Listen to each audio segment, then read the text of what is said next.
आज हम 10th class का भारत और समकालीन विश्व पार्ट सेकंड, जिसमें इसका दूसरा चैप्टर है इंडो चाइना में राष्ट्रवादी आंदोलन। तो इंडो चाइना राष्ट्रवादी आंदोलन में यदि हम देखते हैं कि जो वियतनाम को औपचारिक रूप से 1945 में उसको आज़ादी मिली, लेकिन उसको ठीक रूप से आज़ादी मिलने में 30 वर्ष और लग गए। तो यहाँ पे वियतनाम का जो राष्ट्रवाद का जो उदय हुआ वियतनाम में, वो काफ़ी देर में हुआ। वो यूरोप की भांति नहीं हुआ, बल्कि राष्ट्रवादी उपनिवेशीवाद परिस्थितियों के कारण वहाँ पे जो राष्ट्रवाद उदय हुआ। वियतनामी जो राष्ट्र की स्थापना आंशिक रूप से उपनिवेशीवाद का योगदान उसमें ज़्यादा रहा। दूसरी तरफ हम ये भी सच कह सकते हैं कि उपनिवेशीवाद जो प्रवच्य वियतनाम के पास रहा, उसमें उसने काफ़ी संघर्ष किया, उसके परिणाम स्वरूप ऐसा हुआ। अब सबसे पहला इसका टॉपिक आता है कि चीन के साए में आज़ादी। तो इंडो चाइना 3 देशों से मिलकर बना है। ये 3 देश हैं जिसमें वियतनाम यानी लाओस और कंबोडिया। तो 3 देश हैं इसमें, वियतनाम, लाओस और कंबोडिया। तो पूरे इलाके में यदि हम शुरुआती देखते हैं, उसका इतिहास देखते हैं, तो हमें पता चलता है कि वहाँ के लोग जो हैं, सारे तरह के लोग समाज वहाँ पर रहते थे। पूरे इलाके में शक्तिशाली जो चीनी लोगों का साम्राज्य था, उनके अधिकार थे।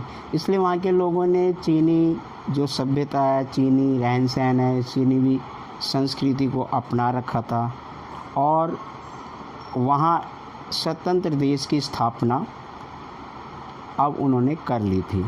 और वहाँ के जो शासक थे, चीनी शासक, वहाँ पे उन्होंने ऐसी व्यवस्था थी, बल्कि चीनी संस्कृति को भी उन्होंने ज़्यादातर लोगों ने अपना रखा था। वियतनामी जो इलाका था या वियतनाम था, वो समुद्री सिल्क रूट से जुड़ा हुआ था। उसमें वस्तुओं का आदान प्रदान होता था, विचारों का आदान प्रदान होता था, और उनके जो रास्ते थे वियतनाम के आदान प्रदान के, दूरवर्ती जितने भी इलाके थे, वो सब इससे जुड़े हुए थे। और गैर वियतनामी जो समुदाय थे, जैसे खमेर और कंबोडिया समुदाय का दूसरा टॉपिक है उपनिवेशवाद या निवेशक प्रवच्य और उसका प्रतिरोध। वियतनाम पर जब फ्रांसीसियों ने वियतनाम पर कब्जा कर लिया, तो पूरी तरह से उनकी ज़िंदगी बदल गई और उनके जीवन में काफ़ी संघर्ष आ गए। उन्होंने उपनिवेशिक शासकों के साथ उनका काफ़ी टकराव रहा और फ्रांसीसियों ने भी उसको नियंत्रण लेने में कोई कसर नहीं छोड़ी और वियतनामी संस्कृति को उन्होंने तहस-नहस करने की कोशिश की और अपना जो प्रवच्य था वो उस पर एहसास कराने लगे। और वियतनामी समाज था, वो फ्रांसीसी से टकराव लगने लगा। फ्रांसीसी सेना ने 1858 में वियतनाम में प्रवेश किया, अपना डेरा डाला और फिर उसके बाद चीनी और फ्रांसीसी युद्ध हुआ। उसके बाद 1887 में उसने पूर्ण रूप से वियतनाम पर कब्जा कर लिया और कब्जा करने के बाद उन्होंने एक फ्रेंच इंडो चाइना का गठन किया। बाद में उन्होंने फ्रांसीसी शासक वियतनाम पर अपना कब्जा जमाते हुए दूसरी तरफ वियतनामियों ने उसका संघर्ष का जो था विरोध किया और अपने हाथों में उन्होंने क्या क्या खोया उस बात को जाना और उनमें जो है एक वियतनाम के अंदर राष्ट्रवादी भावना उदय हुई। तो उनके एक मशहूर जो नेत्रहीन शायर थे निगवेन दिन्हा च्यू, उन्होंने एक इस दुर्दशा पे एक शोक गीत लिखा।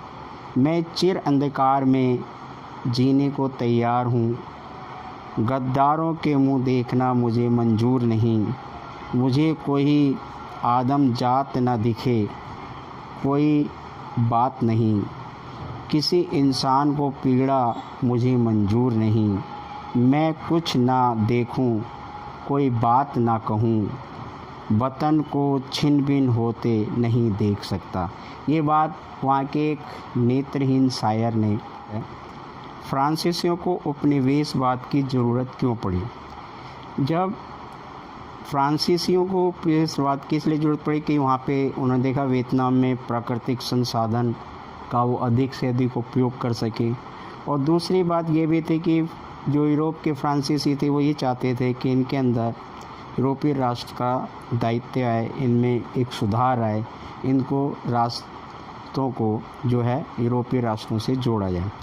दूसरे, इन्होंने पश्चिमी राष्ट्रों की तरह फ्रांसीसियों को लगता था कि दुनिया के पिछड़े जितने भी समाज हैं उनमें सभ्यता को रोशनी पहुंचाना, ये इनका मेन मोटिव था। साथ में फ्रांसीसियों ने वियतनाम के मेकोंग डेल्टा इलाके में खेती बढ़ाने के लिए सबसे पहले वहाँ कुछ नहरें बनाई, नहर के निकासी प्रबंध किया, जल निकासी व्यवस्था की, और बहुत बड़ी नहरें बनाई जिससे भूमिगत जो है सिंचाई परियोजना लागू की जा सके। ज़्यादातर लोगों को ज़बरदस्ती काम पे उन्हें काम दिया गया और वहाँ पर चावल की खेती की गई।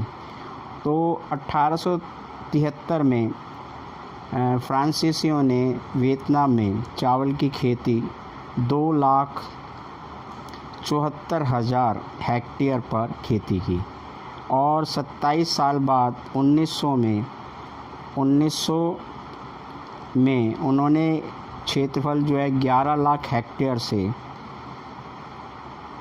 बढ़ा दिया गया, और 1930 में बढ़कर वो जो है 22 लाख हेक्टेयर हो गया। वियतनाम ने अपना जो दर्जा था 1931 में तीसरा चावल का सबसे बड़ा उत्पादक देश बन गया। इसी तरह व्यवहारिक वस्तुओं में आवागमन हुआ, फ्रांस की फौजी टुकड़ियों के लिए आवाजाही होने लगी, देश के पूरे को नियंत्रण में ले लिया गया, उसकी संरचनाओं पर परियोजनाएं का निर्माण हुआ, और इंडो चाइना से गुजरने वाले जो एक विशाल नेटवर्क था वो बनाया गया, और उसको दक्षिण भाग को चीन से जोड़ा गया। रेल नेटवर्क को जो है चीन के रियान प्रांत तक जोड़ा गया।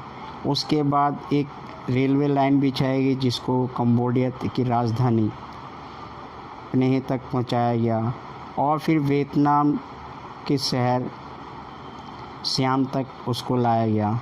इस प्रकार से 1900 दशक में फ्रांसीसियों ने कारोबार ज़्यादा बढ़ गया, और सरकार जो है अब सरकार पर जो है इस बात के लिए दबाव डालते रहे कि संचालित परियोजनाएं तेज़ी से आगे बढ़ाई जाए। तो इस प्रकार से फ्रांस जो वहाँ पर गया उसने काफ़ी वियतनाम में सुधार किया। अब हम एक और टॉपिक पे बात करते। अब आते हैं क्या उपनिवेशों का विकास करना ज़रूरी है? तो यहाँ पर इस बात पर कोई संदेह नहीं, जब इन्होंने अपने उपनिवेश बनाए तो उनका विकास करना बहुत ज़रूरी था। वो चाहते थे कि इनका यदि विकास नहीं कर पाएंगे तो हम सारे लोग अपने देश से कैसे ला सकते हैं, हम इसका इन्हीं से फ़ायदा उठाएंगे और इन्हीं की व्यवस्था को सुधारेंगे। तो उन्होंने उनकी व्यवस्था को सुधारा, उन्हीं लोगों को अपने साथ में काम पे रखा और उनसे लाभ लेने के लिए उनकी व्यवस्था में सुधार किया। तो ये बात ठीक होती है। तो हमने ये इसका फ्रांस इंडो चाइना का पढ़ा दिया है, एक टॉपिक हमने पूरा जिसमें 3-4 टॉपिक थे वो पढ़ा दिए। अब नेक्स्ट टॉपिक जो है हम नेक्स्ट वीडियो जब बनाएंगे उसमें कराएंगे उपनिवेशवाद शिक्षा की दुनिया। उपनिवेशिक में जो है शिक्षा की दुनिया क्या है उसके बारे में हम आपको नेक्स्ट वीडियो में बताएंगे।